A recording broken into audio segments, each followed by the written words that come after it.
How to add bank account details for YouTube payment. तो guys आपका channel monetize होने के बाद जब आपके YT स्टूडियो में $100 कंप्लीट हो जाता है और अगर आपने एडसेंस अकाउंट में बाकी सारी फॉर्मेलिटीज पूरी कर ली है तो यूट्यूब से अपना पहला पेमेंट पाने के लिए एक लास्ट और फाइनल स्टेप बचता है जो है सेलेक्ट पेमेंट मेथड, यानी आपको अपना बैंक अकाउंट ऐड करने के लिए बोला जाता है। एंड एक चीज मैं आपको बता दूं गाइस कि आप $100 कंप्लीट होने से पहले भी अपना बैंक अकाउंट डिटेल्स ऐड कर सकते हैं, लेकिन पैसा तो आपको तभी मिलेगा ना जब $100 कंप्लीट हो, इसलिए पहले करो या बाद में करो कोई फर्क नहीं पड़ता है। एंड गाइस पिछली वीडियो में मैंने आपको ऑलरेडी बताया था कि आपके लिए best bank for YouTube payment कौन सा होगा एंड आई होप आप सबने अपने अपने हिसाब से बेस्ट बैंक सेलेक्ट कर लिया होगा। तो अब बारी है उस बैंक अकाउंट को यूट्यूब के एडसेंस अकाउंट के साथ लिंक करने की, लेकिन उससे पहले मैं आपको बैंक अकाउंट से जुड़ी कुछ जरूरी बातें बता देना चाहता हूँ। आपका चैनल चाहे जिसके भी नाम से क्यों न बना हो, उसमें कोई भी नाम से एडसेंस अकाउंट बना सकते हैं, जैसे मम्मी पापा भाई, बट वो नाम गवर्नमेंट ID प्रूफ से मैच करने चाहिए। और एक बार आपने उस नाम के एडसेंस अकाउंट को बनाकर अपने यूट्यूब चैनल के साथ लिंक करके चैनल को मोनेटाइज कर लिया है तो उसके बाद उसे कभी नहीं बदलना, नहीं तो चैनल डीमोनेटाइज हो जाएगा। एंड उस एडसेंस अकाउंट में आप किसी का भी बैंक अकाउंट ऐड कर सकते हो। बैंक अकाउंट होल्डर के नाम और एडसेंस अकाउंट होल्डर के नाम से कोई लेना देना नहीं है। आप चाहो तो सेम भी रख सकते हो और अलग भी, ये डिपेंड करता है कि आप किसके अकाउंट में पैसा लेना चाहते हो। एक चीज मैं आपको यहाँ और क्लियर कर देना चाहता हूँ कि अभी जो बैंक अकाउंट डिटेल्स ऐड करोगे उसको बाद में चेंज भी कर सकते हो। जैसे मान के चलो अभी के लिए आपने अपने पापा या मम्मी का बैंक अकाउंट ऐड किया है और 4 बार या 3 बार पेमेंट आने के बाद आप चाहते हो कि अपना खुद का अकाउंट डिटेल्स ऐड करो, तो वो भी पॉसिबल है। कैसे करना है वो मैं वीडियो में आपको आगे बताऊंगा। तो guys I hope bank account से रिलेटेड सारी बातें आपने समझ ली है। अगर इसके बाद भी कोई डाउट रह गया होगा तो कमेंट में पूछ लेना। अब चलते हैं मेरे YT स्टूडियो में। आप देख सकते हो मेरे YT स्टूडियो में $100 तो कब का कंप्लीट हो चुका है, बट यहाँ पर एक एक्शन टू गेट पेड लिखा हुआ है और हमको पेमेंट अभी तक नहीं आया है क्योंकि बैंक अकाउंट ऐड नहीं किया है। एक्चुअली मैं state bank of India SBI add करना चाहता था और मेरे पास बैंक ऑफ इंडिया का जनधन वाला अकाउंट था जो कि मैं यूज करना नहीं चाहता था। तो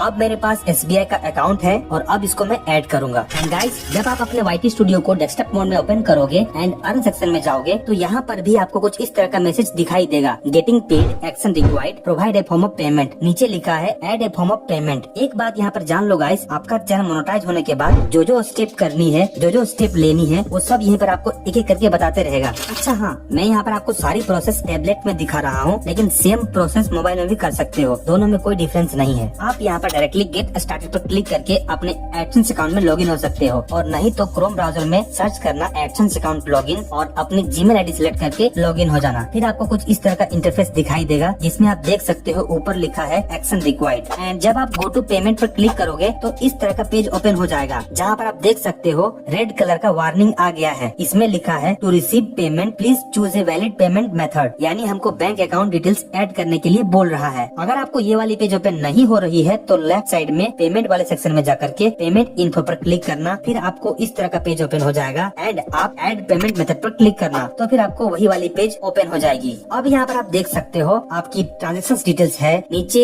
जिसके नाम से एडसेंस अकाउंट बना है उसका नाम रहेगा एंड राइट साइड में लिखा है how you get paid, add a payment method to receive your earnings, यानी यहीं पर हमको बैंक अकाउंट डिटेल्स ऐड करनी है। आपको ऐड पेमेंट मेथड पर क्लिक करना है, फिर आपके सामने इस तरह का पेज ओपन हो जाएगा जिसमें आपको अपना बैंक अकाउंट डिटेल्स ऐड करना है। तो देखो पहला लाइन है बेनिफिशियरी ID का जो कि ऑप्शनल है, उसमें कुछ भी नहीं करना है। फिर नीचे के लाइन में जिसका भी बैंक अकाउंट डिटेल्स ऐड करना चाह रहे हो उसका नाम डालना। ध्यान रहे जो नाम आपके पासबुक में या बैंक स्टेटमेंट में है वही नाम डालना है। फिर उसके बाद जिस बैंक को ऐड करना चाहते हैं उसका नाम डालना। फिर उसके बाद IFSC code, Indian financial system code डालना है जो कि आपके पासबुक में होगा। उसके बाद है स्विफ्ट BIC यानी कि स्विफ्ट कोड। यहीं पर सबको डाउट रहता है। तो देखो पिछली वीडियो में मैंने ऑलरेडी बताया था, यहाँ पर भी बता रहा हूँ कि स्विफ्ट कोड जिसको बैंक आइडेंटिफायर कोड भी कहते हैं, ये 8 से 11 कैरेक्टर का एक यूनिक कोड होता है जो किसी भी बैंक या फाइनेंशियल इंस्टीट्यूशन का इंटरनेशनल आइडेंटिफिकेशन नंबर होता है। उसका यूज इंटरनेशनल मनी ट्रांसफर के लिए होता है। इसके बारे में और डिटेल जाननी है तो मेरी पिछली वाली वीडियो देख सकते हो।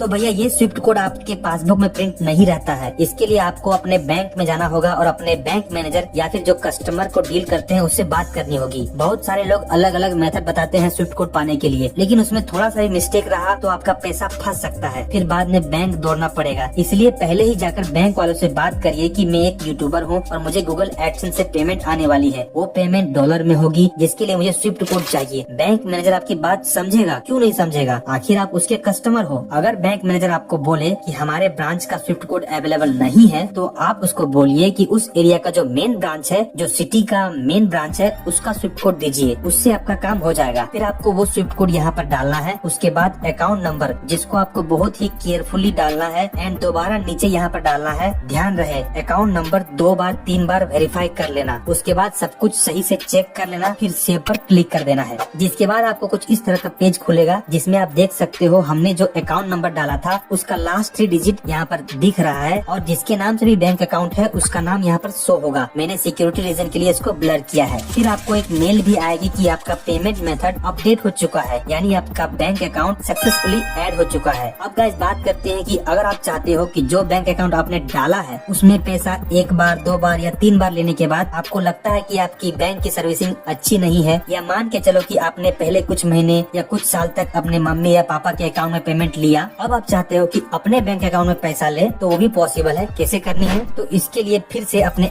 एक्सिस अकाउंट में लॉगिन करना है और पेमेंट वाले सेक्शन में जाकर के पेमेंट इन्फो पर क्लिक करना है। फिर जहाँ पर बैंक का सिंबल बना है, यानी जहाँ पर पहला वाला अकाउंट दिख रहा है, उसके नीचे लिखा है मैनेज पेमेंट मेथड, उस पर क्लिक करना है एंड आपको 2 ऑप्शन मिलेगा, रिमूव और एडिट। अगर आप रिमूव पर क्लिक करिएगा तो जो अकाउंट डिटेल्स ऐड है वो रिमूव हो जाएगा और फिर से आप जिसका भी बैंक अकाउंट डिटेल्स ऐड करना चाहते हो उसको डाल सकते हो सेम प्रोसेस से। पर ध्यान रखना, ये काम आप महीने के 10 से 22 तारीख के बीच में नहीं करना, क्योंकि उस दौरान YT स्टूडियो से आपका पैसा गूगल एडसेंस अकाउंट में जाता है और फिर गूगल एडसेंस अकाउंट से आपके बैंक अकाउंट में ट्रांसफर होता है। तो इस टाइम को छोड़कर बाकी आप कोई भी डेट में कर सकते हो। तो गाइस आई होप आपको यूट्यूब पेमेंट के लिए बैंक अकाउंट कैसे ऐड करना, कैसे रिमूव करना एंड उससे जुड़ी सारी बातें समझ में आ गई होगी। तो वीडियो को एक लाइक जरूर कर दीजिएगा एंड अगर अभी भी कोई डाउट रह गया हो तो कमेंट कर देना, मैं आपकी कमेंट को पढ़ता हूँ, उसको रिप्लाई भी करता हूँ। एंड भाई लोग चैनल को सब्सक्राइब जरूर कर लीजिएगा, क्योंकि मैं एकदम जेन्युइन वीडियो बनाता हूँ, कोई बकवास नहीं। मिलते हैं अगले वीडियो में किसी नई टॉपिक के साथ, तब तक आप इस वीडियो को चेकआउट कर सकते हो। इसमें मैंने गूगल एडसेंस अकाउंट से जुड़ी A to Z इन्फॉर्मेशन दी है। और हाँ, मैं आपसे वहीं मिलूंगा। ठीक है, tata bye bye, see you soon.